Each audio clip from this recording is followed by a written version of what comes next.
জানি না এটা আবার মিডিয়ায় যে কি দাঁড়ায় যায়, নাইলে বলেই ফেলতাম যুবকদেরকে।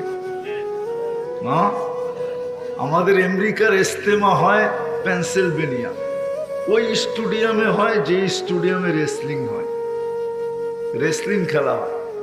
এই বড় বড় যেটি আছে রোমান রেঞ্জ টেন্স যা আছে, ওরা ইস্তেমার সময় আসে।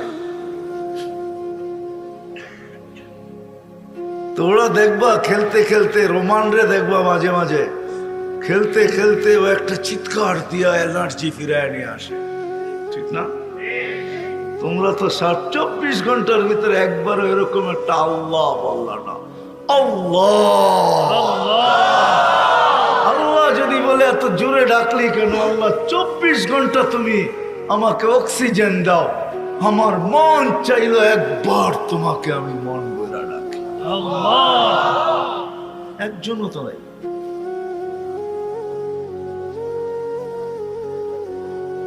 আমি এবার সেপ্টেম্বরও ইস্তেমা করে আসছি ওই সেম স্টুডিয়ামে। আমি সেপ্টেম্বরের 15 তারিখে আসছি, গত সেপ্টেম্বরে আমেরিকার ইস্তেমার থেকে। প্রত্যেক ইস্তেমায় পড়ায় সময় ওরা আসে, সব দল বেঁধা। আমি চিনি এদেরকে, অনেক কাছের থেকে চিনি। তোমরা তো শুধু ফেসবুকে দেখো, দুই একটারে জিগাইলে আমাকেও চিনি।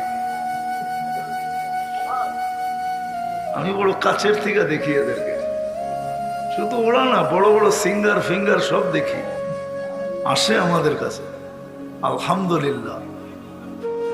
হ্যাঁ, একটা বাঙালি দুনিয়াতে আছে যাকে দুনিয়ার অনেক মানুষ চিনে। আমি অহংকার করে বলতেছি না, আমি